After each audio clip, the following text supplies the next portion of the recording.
मध्य प्रदेश में चुनावी साल में बाबाओं के दरबार सज चुके हैं और इन दरबार में सियासी जमघट भी खूब लग रही है। 2 दिन पहले पीसीसी चीफ कमलनाथ बागेश्वर धाम के पीठाधीश्वर धीरेन्द्र कृष्ण शास्त्री के दरबार में अर्जी लगाने पहुंचे थे, तो उनके ठीक एक दिन बाद बीजेपी प्रदेश अध्यक्ष वीडी शर्मा ने भी बागेश्वर धाम पहुंचकर हाजिरी लगाई। अब इन मुलाकात के सियासी मायने निकाले जा रहे हैं। क्या नेताओं की ये दौड़ बाबाओं के जरिए एक बड़े वोट बैंक को हासिल करने के लिए है?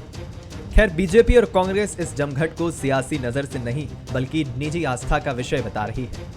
हमारे लिए धर्म आस्था का विषय हम राजनीति से नहीं जोड़ते, लेकिन हम धर्म को पूरे 5 वर्ष मानते हैं। हम सिर्फ चुनाव के समय हमारी धार्मिक आस्था जाके ऐसा काम नहीं करते। लेकिन कांग्रेस की तो अब जितनी यात्राएं हो रही सब चुनाव के आधार पर हो रही, क्योंकि इन्हें सॉफ्ट हिंदुत्व बताना है। इनकी तुष्टिकरण की नीति को जनता जानती है, इसलिए इस तरह का कौतुक रचते हैं ताकि जनता को गुमराह कर सके चुनाव। देखिए, कांग्रेस पार्टी कभी धर्म की राजनीति नहीं करती है। धर्म आस्था का विषय होता है, लेकिन कांग्रेस पार्टी धर्म को राजनीति से पूरी तरह अलग मानती है। भारतीय जनता पार्टी है जो धर्म के नाम पर काम नहीं करना चाहती है, केवल राजनीतिक रोटियां सेंकना चाहती है।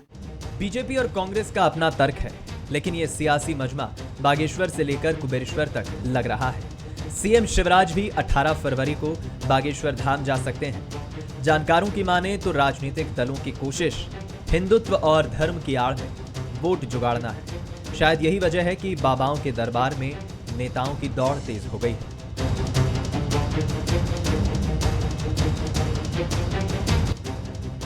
सवाल नंबर 1, बाबाओं के दरबार में नेताओं की दौड़ क्या चुनाव में फायदा पहुंचाएगी? सवाल नंबर 2, क्या बाबाओं के जरिए एक बड़े वोट बैंक पर नेताओं की नजर है? सवाल नंबर 3, क्या बाबाओं के दरबार में यह सियासी जमघट चुनाव तक यूं ही लगा रहेगा? नमस्कार, मैं हूं शरद द्विवेदी और आज का हमारा मुद्दा है चुनावी साल, भक्ति विशाल। राजनीति भी एक बड़ा ही दिलचस्प उपक्रम इस मायने में है। उपक्रम को समझ लीजिए अंग्रेजी में नई पीढ़ी के लिए जो थोड़ी अंग्रेजी दां है, एस्टैब्लिशमेंट जैसा कुछ समझ लीजिए उसके बारे में, या एक ऐसा तंत्र है राजनीति जिसमें चुनाव जीतने के लिए क्या क्या न सहे हमने सितम आपकी खातिर, ये जान भी जाएगी सनम आपकी खातिर। तो यहाँ मतदाताओं को लुभाने के लिए, रिझाने के लिए जो न किया जाए वो कम है। और कई बार तो ये समझना भी बड़ा कठिन हो जाता है कि कहाँ ये सिलसिला रुकेगा, थमेगा, थकेगा, पता ही नहीं चलता। अब आप कह सकते हैं कि इसमें गड़बड़ क्या है? कुछ भी नहीं है गड़बड़, लेकिन एक परंपरा बन जाती है कि फला विधानसभा क्षेत्र में या लोकसभा क्षेत्र में वो बाबा जी आए, उनकी कथा हुई और 1 सप्ताह तक रोज फलाने विधायक जी या सांसद जी आरती करते थे, और हर आरती के बाद या किसी न किसी उपक्रम में वो संत जी, कथावाचक जी ये कह जाते थे कि बहुत सज्जन जनप्रतिनिधि मिला है आपको, संभाल कर रखिएगा, ये बहुत सज्जन व्यक्ति है, ये धर्म ध्वजा पताका की रक्षा के लिए अवतरित हुआ है। इतना कह दिया तो दूसरे जनप्रतिनिधियों के मन में बात चली जाती है, गुरु हाय हुसैन हम ना हुए, हमारे मन को हमको भी कहना चाहिए साहब, तो हम कैसे करें? तो कथावाचकों की इस बारे में कहा जा रहा है इस समय कि उनकी लिस्ट में इस समय सबसे बड़े यजमान राजनेता है। भक्ति विशाल हो गई है। आप देख रहे हैं कि बाबाओं के पंडाल में नेताओं का जाना, और हर 2 ही पार्टी है मध्य प्रदेश में। एक तो घोषित तौर पर धर्म ध्वजा पताका वाली पार्टी है बीजेपी, और एक पार्टी जो है वो अभी अभी इस क्लब में बीते कुछ वर्षों में शामिल हुई है, कांग्रेस। इस मायने में सब विनोद में कही जा रही बातें हैं, बहुत गंभीरता से मत लीजिएगा, वैसे भी एंकर्स को गंभीरता से लेना नहीं चाहिए। तो कुल मिलाकर ये पक्की बात है कि चुनाव तक ये सिलसिला अपने और उफान पर पहुंचेगा। तो क्या क्या गुल खिलाएगा, क्या क्या कुछ घटेगा, आज इसी पर हम बात करेंगे। जो मेहमान हमारे साथ हैं उनसे मिल लीजिए। हमारे साथ हैं doctor Hitesh Vajpayee, senior leader BJP के, प्रवक्ता, नागरिक आपूर्ति निगम के पूर्व चेयरपर्सन। बहुत स्वागत करता हूं डॉक्टर वाजपेयी। और उनके काउंटर पार्ट भी एक वरिष्ठ नेता है, वरिष्ठतम नेता है, बल्कि अपनी अभी कोई बहुत पुरानी पीढ़ी के नेता नहीं है, लेकिन युवा पीढ़ी में भी वरिष्ठता बढ़ती चली जाती है। ऐसे योगेश यादव जी हैं, सेवा दल के प्रदेश अध्यक्ष हैं, प्रवक्ता का धर्म निभाते ही हैं, बहुत अच्छे लेखक हैं, उतने ही विनम्र व्यक्ति और इंसान हैं। उनका भी बहुत स्वागत करता हूँ। और बहुत स्वागत करता हूँ मनोज सैनी जी का, जो 8 घंटे एक ऐसे ही धर्म ध्वजा को लेकर बढ़ने वाले जो गुरुजी हैं, उनके कार्यक्रम को सीहोर में कवर करने के लिए गए पंडित प्रदीप मिश्रा जी को, और भारी ट्रैफिक जाम के बीच में एक ही जगह स्टक होकर 8 घंटे तक वहाँ तपस्या करते रहे अनवरत। वहीं से जो भी आगे बढ़कर अपनी सीमाओं से पहुँच कर कवरेज भी करते रहे। मनोज जी, पहला प्रश्न आपसे ही, आज आपने भी एक ऐसा मंजर देखा है जिससे आप और प्रामाणिक तरीके से इस विषय पर टिप्पणी करने के अधिकारी हैं। इसमें बुराई कोई नहीं है, क्योंकि हर कथावाचक, हर धर्म ध्वजा की बात करने वाला कहीं ना कहीं नैतिकता का, धर्म का प्रतीक, उसके बिंदुओं को लेकर ही आगे बढ़ता है। लेकिन जिस तरह नेताओं का जाना है, भीड़ का बिल्कुल टूट पड़ना है, ये सारी चीज़ें कहीं ना कहीं कुछ प्रश्न और चिंताएं भी उत्पन्न करती हैं, पैदा करती हैं। क्या कहेंगे आप? तो शरद जी, और आज तो जो मैंने मंजर देखा है, हालांकि पिछली दफ़ा भी मैं वहाँ गया था, लेकिन आज का मंजर बहुत अलग है। और ये कहता है कि जहाँ तक राजनेताओं की बात करें, राजनेता पहुँचेंगे, करीब 57 से ज़्यादा ऐसे राजनेता है, जहाँ मैं गया था पंडित प्रदीप मिश्रा, जो लाइन में खड़े हैं जहाँ उनकी कथाएं होना है। और अभी तक इतनी कथा वो अलग अलग वरिष्ठ नेता, कैबिनेट मंत्री, कांग्रेस, बीजेपी के यहाँ कर चुके। जाहिर सी बात है कि आस्था का जो जनसैलाब उमड़ता है वो महाराज के प्रति भी अथक आस्था रखता है। और आस्था के बिंदु में आकर शायद राजनेताओं को भी ये लगता है कि हम भी इस डुबकी में, जो मतदाता स्वरूप, जो मतदाता सामने खड़े हैं, लोकतंत्र में शायद हमारी डुबकी बड़ी तेज लग जाएगी और इसका लाभ भी मिल जाएगा, सीधे तौर पर इसको कहा जा सकता है। लेकिन कई बार ये चुनौती भी होती है, जैसे आज की जो स्थितियां हैं। अब जो पंडित प्रदीप मिश्रा जी के यहाँ पहुँचे, निश्चित है वो उनको बहुत मानते हैं, उनके कहने पर जो वो कहते हैं वो सब करते हैं। बात थी रुद्राक्ष मिलने की, एक चमत्कार था कि रुद्राक्ष मिलेगा तो जीवन बदल जाएगा, लेकिन कुछ लोगों को रुद्राक्ष मिला, कुछ को नहीं मिला, और वहाँ जो हुआ। अब इसके बाद जो पंडित जी कथाएं करेंगे जहाँ भी जाएंगे राजनेताओं के सामने, तो मुझे लगता है चुनौती भी बनती, क्योंकि वहाँ जो लोगों के विचार सुन रहा था, जिसे हमारे कैमरे में हम कैद कर रहे थे, वो राजनेताओं की भी चिंता बढ़ाएगा। तो कई बार आप बहुत ज़्यादा इनके प्रति यदि आकर्षित होते हैं या ये समझते हैं कि यहाँ से आकर हमें कुछ लाभ मिल जाएगा, तो एक चुनौती बनती है। लेकिन अभी तो बहुत तेज़ी से, चाहे भारतीय जनता पार्टी ही हो, जिसके धर्म ध्वजा की आप बात कर रहे थे, या कांग्रेस भी हो, पीछे नहीं है, क्योंकि एक बड़ा जनसैलाब भी है, एक बड़ा समर्थन है। और यदि उसका कुछ % भी मिलता है तो निश्चित रूप से जाना चाहिए, और वो दिखाई भी दे रहा है। बिल्कुल मनोज, और मुझे ये भी लगता है कि जैसा जब से ये चमत्कार का क्रम बहस का एक विषय बना है, और हमारी भी सनातन परंपरा से जुड़े अनेक प्रमुख संतों से बात हुई है, जिसमें आनंदम ट्रस्ट के रितेश्वर महाराज जी भी प्रमुख हैं, और पूरी गोवर्धन पीठ के शंकराचार्य स्वामी निश्चलानंद जी भी हैं। इन दोनों ही महानुभावों का ये कहना है कि व्यक्ति को ईश्वरवादी होना चाहिए और कर्मवादी होना चाहिए, और इसी के साथ उसे अपना मार्ग ढूंढना चाहिए।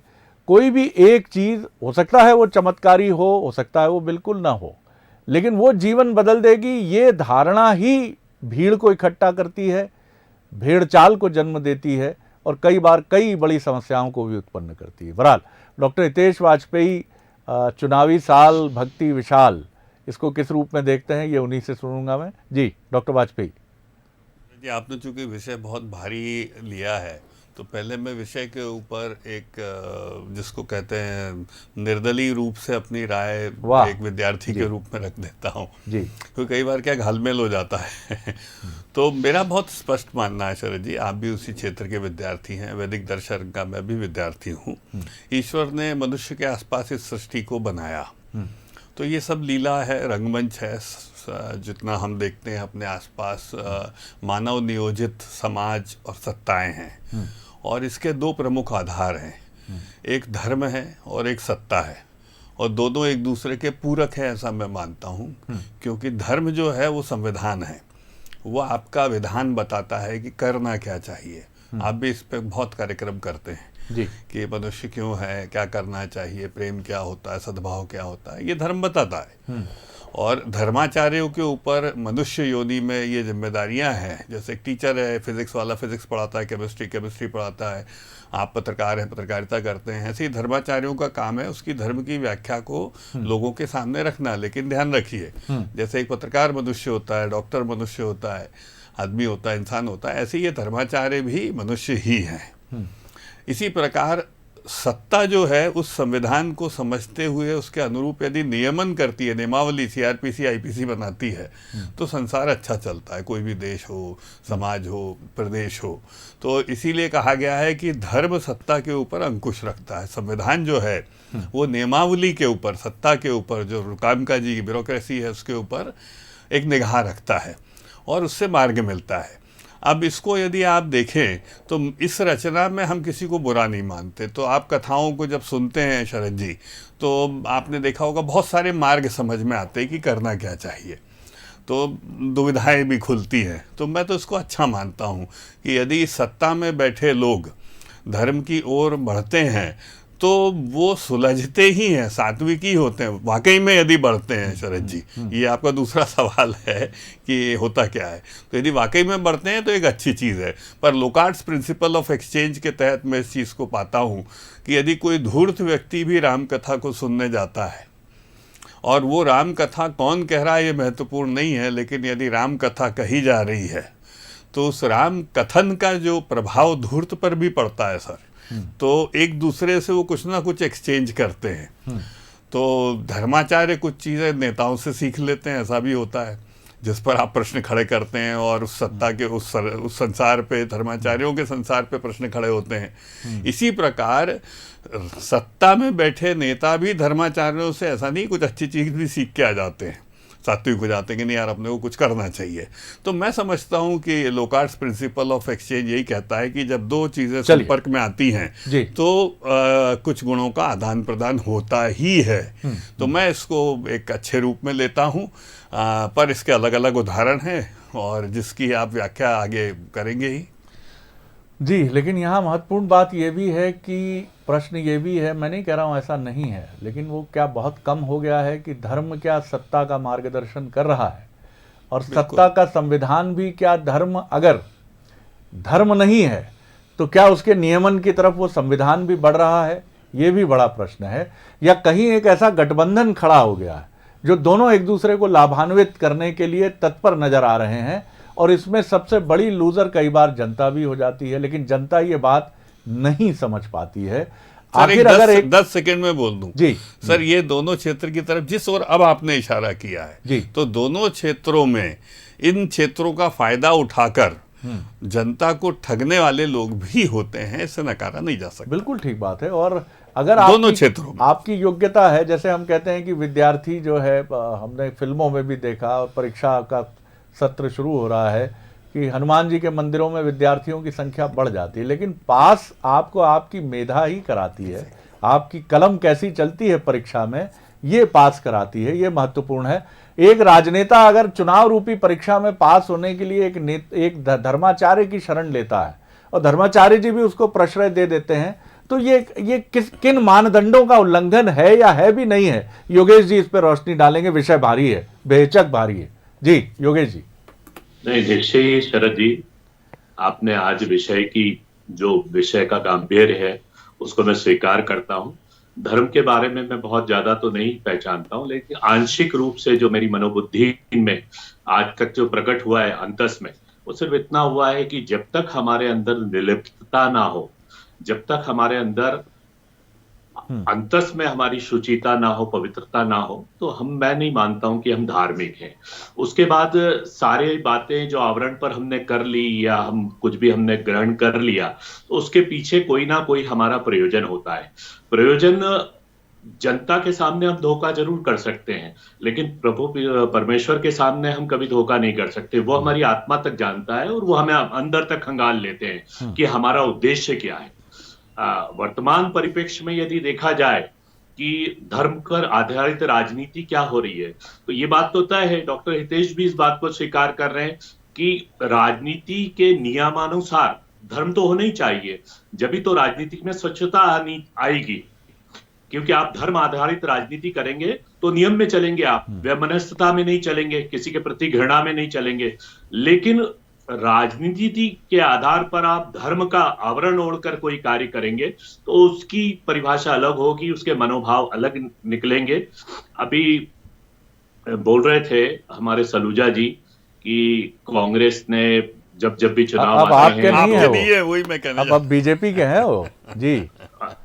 या यहाँ भी मैं- कौन सा धर्म है ये आप दोनों बेहतर जानते हैं। नहीं, मैं इसीलिए बतला रहा हूँ जी तो सलोजा जी का बयान ये था कि जैसे कांग्रेस ने धर्म का, मैं जहां तक कमलनाथ जी को जानता हूं, कमलनाथ जी हनुमान भक्त जी। हैं, चाहे राम गमन यात्रा के संदर्भ में हो, उनकी एक स्वयं स्फूर्त चेतना के अंतर्गत वो धर्म को आधारित करते हैं। वो राजनीतिक आवरण में नहीं कि भाई मैं जाऊंगा तो वहां इतना वोट बैंक मिलेगा, 2 लाख 2.5 लाख वोट का। इससे पहले भी इतिहास में उदाहरण है, पंडित जवाहरलाल जी नेहरू का धार्मिक अनुष्ठान माना हुआ रहता था, लेकिन उन्होंने कभी इसको प्रदर्शन के रूप में नहीं लाया। उनकी एकाग्रता, उनका ज्ञान, उनका दर्शन आप पढ़ेंगे तो उसमें स्पष्ट होगा कि धर्म को का उन्होंने हमेशा प्रादुर्भाव ही किया है। मैं तो मानता हूं पंडित जवाहरलाल जी नेहरू ने धर्म के असली प्रवक्तक हुए हैं। कुछ मैंने जो उनकी पुस्तक पढ़ी है, इंदिरा जी को आपने देखा, इंदिरा जी की रुद्राक्ष माला या जिस तरीके से वो प्रार्थना करते थे, और आज वर्तमान संदर्भ में राहुल जी यदि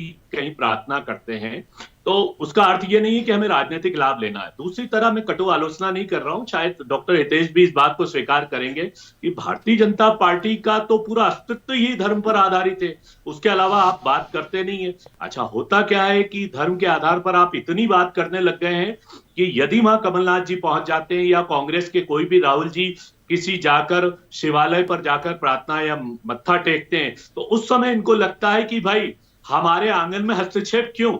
जबकि मैं तो पुनः रूप से दोहरा रहा हूं कि राजनीति अलग चीज होती है और धार्मिक अनुष्ठान में निर्लिप्तता चाहिए, मन की पवित्रता चाहिए, और एक जिसको बोलते हैं हम बहुत ज्यादा व्यक्तिगत ये चेतना है, व्यक्तिगत अनुभूति है। इसका यदि हमने प्रदर्शन कर दिया तो धर्म स्वतः ही वहां पर समाप्त हो जाएगा।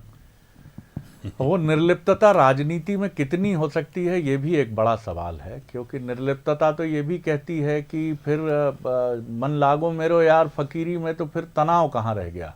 जिसको जो करना है एक संत की तरह सांसद महोदय या मुख्यमंत्री महोदय या प्रधानमंत्री महोदय या नेता प्रतिपक्ष महोदय या विपक्ष के सबसे प्रमुख नेता महोदय ये कह दें, उनको जो अच्छा लगता है वो करें, उसका भी स्वागत है। हमें जो अच्छा लग रहा है वो हम कर रहे हैं, ये भी अच्छा है। तो कहाँ विवाद आप देख रहे हैं? आप द्वैत में उलझ रहे हैं शरद जी, क्योंकि आप एंकर हैं। अद्वैत की तरफ बढ़ें, एब्स्ट्रैक्ट की तरफ बढ़ें, जो नहीं दिख रहा है उसे देखने की कोशिश करें। मनोज जी, मैं आपकी तरफ आता हूं। ये महत्वपूर्ण प्रश्न है कि राजनीति संचालित होती है देश काल समय की परिस्थितियों के अनुरूप। कभी देशभक्ति का पड़ला होता है भारी, और निश्चित तौर पर पूरा देश चलता है। इंदिरा जी ने जब बांग्लादेश के लिए निर्माण के लिए वो आगे बढ़ी तो खुद ये स्वर बीजेपी की तरफ से आए कि दुर्गा हैं, वो करना चाहिए, बहुत अद्भुत काम किया है। तो कोई भी, ये देश भी हमेशा अटल जी और नरसिम्हा राव जी की मित्रता किसी से छिपी नहीं है। गुलाम नबी आज़ाद की प्रशंसा बीजेपी में करने वाले स्वयं प्रधानमंत्री हैं, और भी तमाम नेता मिल जाएंगे। तो ये भारतीय राजनीति का चरित्र है। लेकिन धर्म की राजनीति क्या इस समय आप देख रहे हैं कि वो अपने उफान पर है? धर्म की राजनीति नहीं कहूँगा मैं, एक धर्म तत्व का भाव, या आप उसको और स्पष्ट रूप से मैं कहना चाहूँ तो हिंदुत्व का भाव इस समय शीर्ष पर है उत्तर भारत की पट्टी के राज्यों में। और यही वजह है कि न सिर्फ हमने देखा है कि एक बहुत 26 वर्षीय युवा बाबा बागेश्वर धाम जी पूरे देश ही में नहीं दुनिया में लोकप्रिय हो गए हैं। और भी पंडित प्रदीप मिश्रा भी, आपको याद नहीं आता होगा कि 3-4 वर्ष पुराना उनका भी लोकप्रियता का गान है जी। देखिए, रामायण में कहा गया, निर्मल मन जन सो मोहि पावा, मोहि कपट छल छिद्र ना भावा।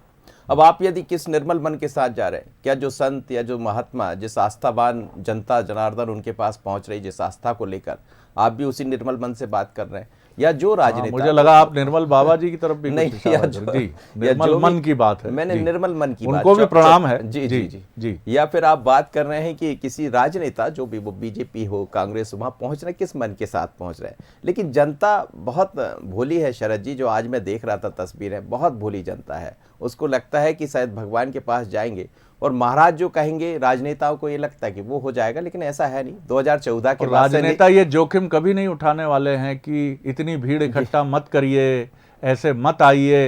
रुद्राक्ष के लिए हम पंडित मिश्रा जी से बात करके कोई सरल प्रक्रिया, जैसे हम अपने सरकारी योजनाओं का लाभ आप तक पहुंचाते हैं, वैसे रुद्राक्ष का भी लाभ आप तक पहुंचाने का कोई मैकेनिज्म डेवलप कर लेंगे। बिल्कुल आप ठीक कह रहे हैं। और आज मैं ये उम्मीद कर रहा था कि शायद सड़क पर अब पुलिस नहीं है या प्रशासन के लोग नहीं है तो वो राजनेता आ जाएं, क्योंकि वहां तो बीजेपी के लोग भी जाते, कांग्रेस के लोग लेकिन भी अब जाते। पिछली बार रोक दिया था तो वो बड़ा किस्सा हो गया था। 2-4-10 लोग चले जाते सेवा भक्ति करने, तो मुझे लगता है वो भी लोग उम्मीद करते हैं। लेकिन 2014 के बाद से निश्चित रूप से इसमें भारी परिवर्तन आया। और 2023 के चुनाव में शरद जी, अभी तक का जो मैंने भी 5-7 चुनाव कवरेज किए हैं, ये सबसे अलग चुनाव दिखाई दे रहा है। और इसमें ऐसा लग रहा है कि धर्म ध्वजा के साथ राजनेता जाना चाहते हैं, लेकिन क्या धर्म ध्वजा जिसको वो फहराना चाहते हैं वो जनता स्वीकार करेगी? लेकिन तो मुझे मनोज नहीं जी, लगता। ये भी बड़ा विचित्र लगता है। दोनों राजनीतिक मित्रों से मैं जानना चाहूँगा। तब मैं पत्रकारिता में तो नहीं था, स्कूल का और फिर बाद में कॉलेज का विद्यार्थी हुआ, लेकिन मैंने विनोबा भावे जी को भगवा पहने हुए गौ सेवा में जुड़ते हुए, छत्तीसगढ़ के एक राजनेता बड़े प्रखर थे, उनको उनका ड्यू नहीं मिला ऐसा मानते हैं पवन दीवान जी। और इसके बाद आप बात करिए, स्वामी अग्निवेश रहे, उमा जी हैं अभी राजनीति में भगवा के साथ और बड़ी एक परंपरा के साथ, उत्तर प्रदेश के मुख्यमंत्री हैं। लेकिन अभी भी राजनीति में हम देखते हैं कि जिस तरह संतों का आना भी होना चाहिए वो स्वरूप नजर नहीं आ रहा। माफ कीजिएगा मेरा सवाल अगर थोड़ा अलग हो, डॉक्टर हितेश वाजपेयी जी। देखिए, अब इसके लिए तो सर मैं फिर बुनियादी आपके ही बताए हुए मार्ग पे चला जाऊंगा। संत का अर्थ ये नहीं है कि उसने आवरण क्या धारण किया है। जी हाँ, जी हाँ। हम आमतौर पे आवरण से देखते हैं, हम आप मतलब सभी लोग, आम जनता भी, जिसका जिक्र मनोज जी कर रहे हैं। तो आवरण और आचरण में जैसे ही अंतर हुआ तो संतत्व तो समाप्त है जी। संत मतलब सभी अभिप्साओं इच्छाओं का अंत हो जाना। तो मेरे को तो शरद जी आप कोट पैंट टाई में भी संत दिखाई देते हैं कि यदि बहुत आप अच्छी बात कही। यदि आप किसी भी प्रकार की कोई अभिप्सा, इच्छा, लोभ, लालच, लिप्सा नहीं रखते हैं, यही तो संतत्व है। इसका अंत होना किसी व्यक्ति में, मनुष्य में ही संतत्व। जरूरी थोड़ा ना है कि उसके लिए हम कोई विशेष परिवेश ही धारण करें, इससे परिवेश का डाइल्यूशन नहीं होता है। लेकिन आवरण आवरण है, आचरण आचरण है। धोखा कैसे होता है शरद जी? आदमी सर से पांव तक सफ़ेद कपड़े, सफ़ेद जूते, सफ़ेद मोजे, सफ़ेद शर्ट, सफ़ेद गमछा, सफ़ेद गाड़ी और चरित्र पूरा काला, ऐसा देता किस? क्या आप गांधी जी के समकक्ष रख पाएंगे उसको? 3 गांधी नाम लगा लो आप, उससे क्या हो जाएगा? तो क्योंकि भाई आचरण नहीं है ना आपका वैसा। आवरण आपने जरूर कोशिश करी है, गांधी जैकेट पहन लो, नेहरू जैकेट पहन लो, लेकिन इसीलिए सर, चाहे धर्माचार्य हों, चाहे राजनीतिक सत्ता पे विराजमान लोग हों, यदि आपके आचरण डिफरेंट है, आवरण अलग है, तो इसको भी जनता भांप लेती है और ये धोखा है। नहीं डॉक्टर साहब, यहाँ थोड़ा सा मैं मत भिन्नता रखूंगा। जैसा मनोज जी कह रहे थे, जनता अभी भी बहुत भोली है। मैं यही कहने जा रहा हूँ आपको जी। और जी। यही कारण ये है कि आज भी लोकतांत्रिक परंपराओं में हमको जनहितार्थ लोकतंत्र की स्थापना के लिए संघर्ष करना पड़ रहा है, क्योंकि नेता भी भोली भाली जनता को कई बार बहला लेते हैं। ये तो मैं स्वीकार कर रहा हूँ, आपके सामने बोल रहा हूँ, मैं उसका हिस्सा हूँ उस तंत्र का।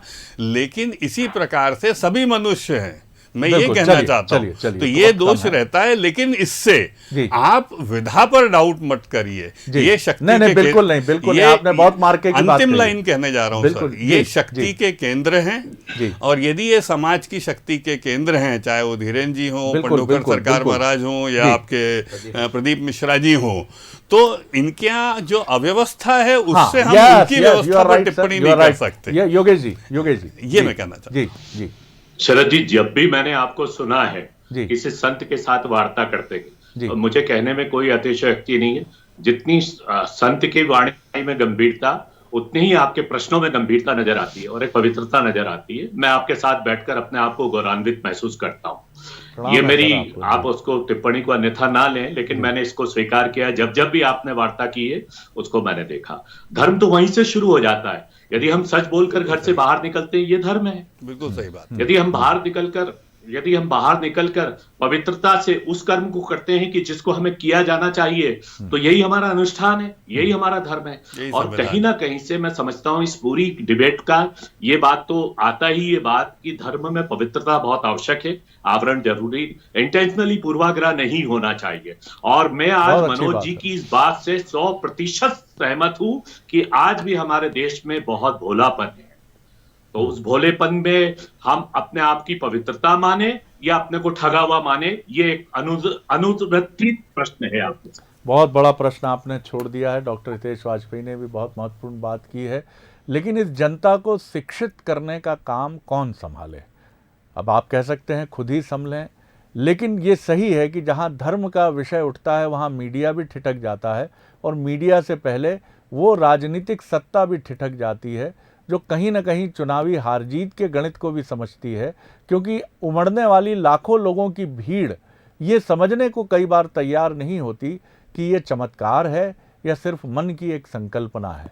लेकिन इसकी वजह से सनातन परंपरा के मान बिंदुओं को पर कोई राय बना लेना जो राय नकारात्मक है वो बहुत गलत होगा। खड़गनाथ गुरु जो जिनकी कहानी हम खड़ग सिंह की पढ़ते हैं कि जिन्होंने एक डकैत को जो भिक्षुक के वेश में आया था, उन्होंने उससे कहा कि किसी से कहना नहीं कि तुमने भिक्षुक बनकर मुझे ठगा है, नहीं तो लोग भिक्षुक पर विश्वास करना छोड़ देंगे। ये बात धर्म परंपरा से आने वाले संतों को बहुत अद्भुत रूप से उनकी स्मृति में होगी ही और रखनी भी चाहिए। और राजनेताओं को भी ये समझना चाहिए कि वो लोगों की ज़रूरतों को इस तरीके से पूरा करते चलें कि वो चमत्कार की तरफ नहीं जाएं। जहां हॉस्पिटल जाना हो वहां हॉस्पिटल जाएं, किसी बच्चे के पेट को दगवाएं नहीं। जहां कोई मनोविकृति है वहां पर वो मनोचिकित्सक के पास जाएं, वो ये ना मान लें कि ये प्रेत बाधा है। और जहां एक आध्यात्मिक उत्थान की बात है, मोक्ष की बात है, मुक्ति की बात है, पीड़ा से मुक्ति की बात है, वहां तो ये देश भरा पड़ा है खजानों से संतों के साथ, कोई कठिनाई नहीं है। बहुत आनंद आया आज की चर्चा में, हमें भी व्यक्तिगत रूप से। बहुत धन्यवाद डॉक्टर हितेश वाजपेयी, धन्यवाद योगेश जी, धन्यवाद मनोज जी। आगे देखिए छत्तीसगढ़ आज का मुद्दा, सेंसस पर सियासत। नमस्कार।